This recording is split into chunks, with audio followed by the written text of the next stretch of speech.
On this episode of Arts Weekly, I'm speaking with Paul Siefert and Lisa Vetter from the Art Farm. I got to take a class with George McCulloch, right, back when he was a teacher here, but I was mainly an engineering student.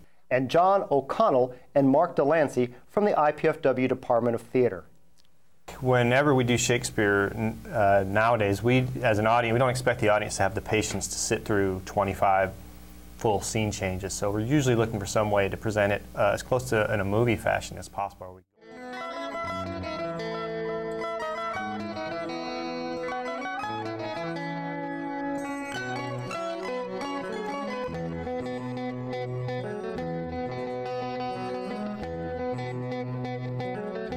This is Arts Weekly.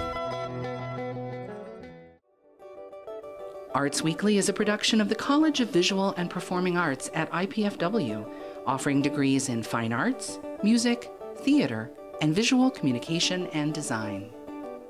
IPFW, the energy of arts. Hello, I'm Chuck O'Connor, and this is Arts Weekly. Joining me is Lisa Vetter and Paul Siefert. They're here to talk about the Art Farm in Spencerville. Good to have you both on the show. Good to be here. Lisa, let's start with you. The Art Farm, where is it, and what kind of things do you do out there? It is near Spencerville, Indiana, out on North County Line Road. And Paul and I are both artists. Our studio is out there, and that's where we create our work.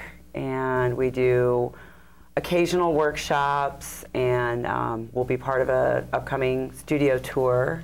Mm-hmm. But it's actually on a farm. You actually have a farm, and yes. That's your studio. Yes, we bought an old farm, yeah. And it's filled with art. Now, it seems to me that being a farmer or having a farm and being an artist are two of the most difficult ways of making a living I could think of. How did you end up doing both?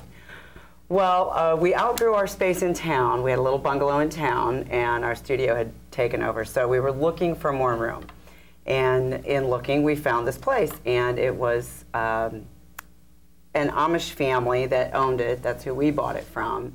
It wasn't originally built Amish, but it had been owned by a couple different Amish families. So it's 150 years old, and the house is fairly small, which is what we wanted, and the studio is about the same size as the house, so that was great, and it just sort of fit everything we were looking for. We weren't really thinking that we wanted a giant barn, but there it was, and and I pretty much fell in love with that. Yeah. Oh my gosh! Nice. And what kind of work do you do? What kind of artwork do you produce? Is there a large variety or anything in specific? There's a real large variety. Together we do collaborative work on found object, reuse of materials into found object art. And Lisa's a jeweler, and my project for the past 6 or 7 years has been renovating the farmhouse and the studio and working on the barn. So. And I hear that that's a work of art in and of itself, Paul. It pretty much is. Ongoing work of art. Ongoing work of art. It's getting to the point where I'm getting the house almost finished, and it is very very handcrafted. Very handcrafted. Yeah. I don't want to give away any secrets, but I'm told that you have a very special bathroom. Yeah, Lisa calls it her $10,000 bath shower. Oh, really? Yeah. Tell us about that, Lisa. Well, because we work with so many found objects and repurposed things, and I decided, I'm going to do the shower with all reclaimed tiles and, be as green as possible about it. So I collected lots of, end of the box, things like that, and started the project. Well, it was quite a project. A lot of hours involved in the shower, but it's a lovely place. It's a beautiful shower with all kinds of tiles. Paul, how do people get out to your place, and how often is it open? Well, we have special events throughout the year, and you're always welcome to come out. If you give us a head start, a day ahead of time, if you want to come out and visit, you can call, and if we're not busy, you can come out.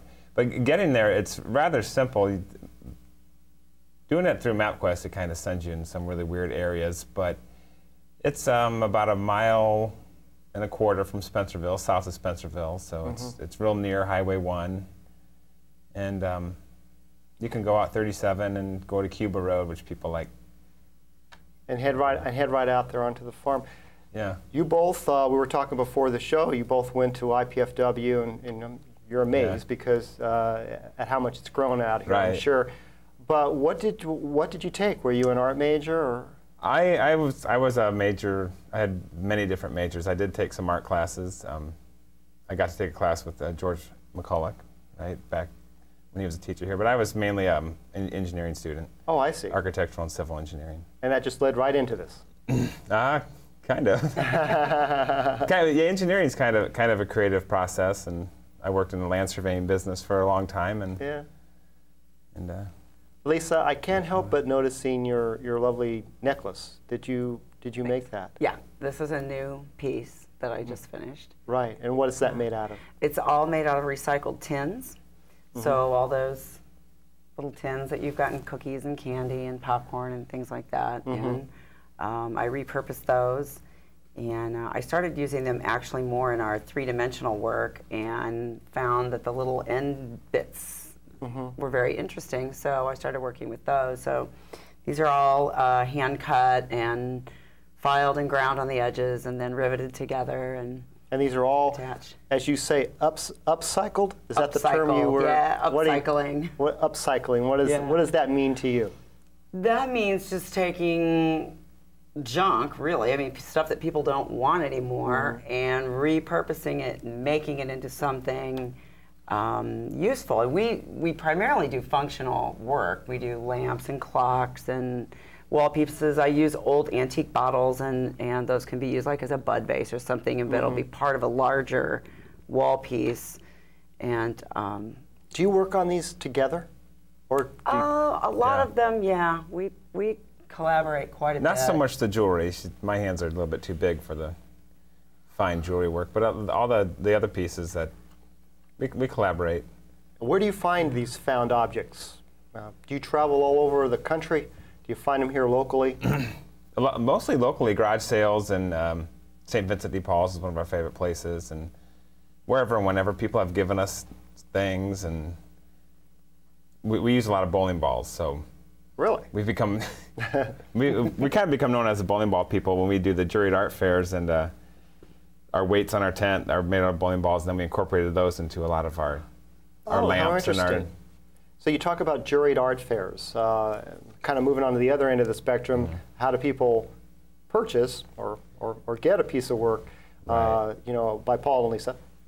What are juried art fairs, and how do you go about presenting your work to the public? I'm going to let Lisa answer this, because she's the one that, right now, all through the later months of the winter, she's been jurying for our juried art fairs, where you send in slides or computer images of your work, and it gets put before a jury. And what kind of places and what kind of festivals do you go?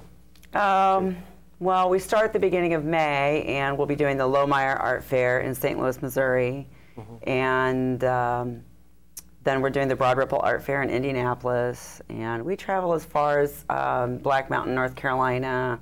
Last fall we were in Memphis.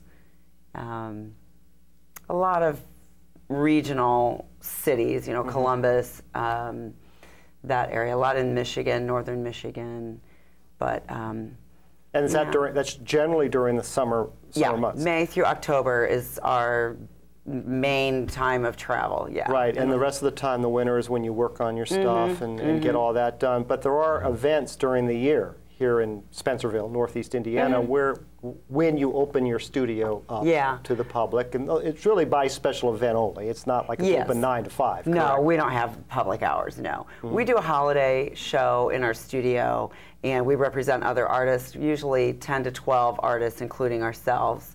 And that runs all through December, so that's really about the only time that there's any kind of regular hours, so to speak, out there.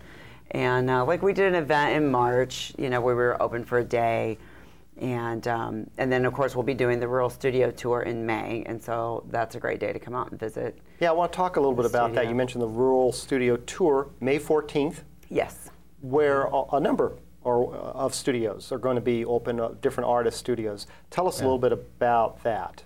Well, last spring was the first one, and I believe this spring there's going to be about 8 artists on there, and it's a self-guided tour.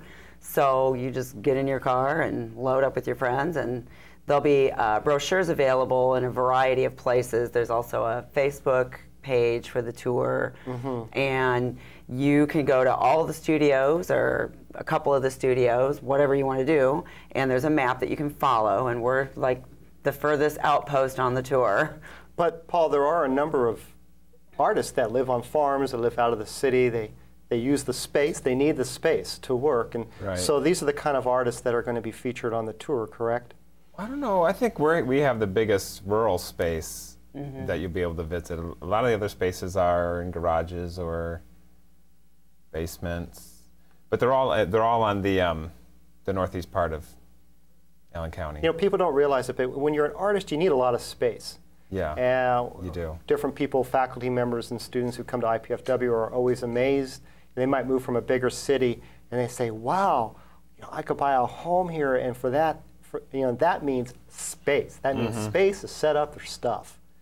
And in a lot of ways, that's what's inspiring about the farm, isn't it? It's a nice, good-sized space for you to do what you need to do. Oh yeah, we got a lot of space for the money. I mean, having said that, it was never enough really space. Raw. Well, we had to do a lot of work. I mean, we didn't have electricity, running water, heat, none of those minor details. All those things. So yeah, we had to do a lot of work, but we got a lot of space. We have 5 acres, and on May 14th, people are going to be able to visit the ArtLink. If you don't know how to get there, or you don't want to drive yourself, I hear that people can actually go to ArtLink down here in downtown Fort Wayne, the ArtLink Gallery, and get on a tour. Just get on a van. And Deb's great at connecting or linking the arts.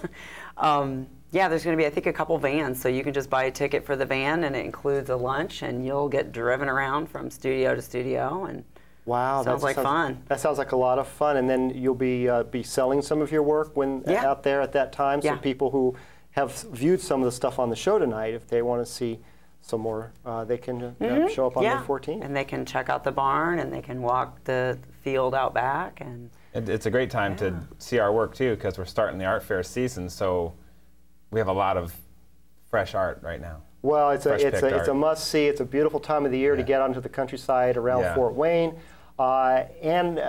Really, from people I know that have gone to the art farm, they really speak highly of how fun it is and how special it is. That's all the time that we have on the show, but we wish you the best out there, and we'll have you back soon, both of you. Thanks for coming on the show. Great. Thank you, Chuck. For more information about the Art Farm and how you can go on the Rural Studio Tour, visit the Art Farm on Facebook or artfarm.shutterfly.com. Arts Weekly will return in a moment.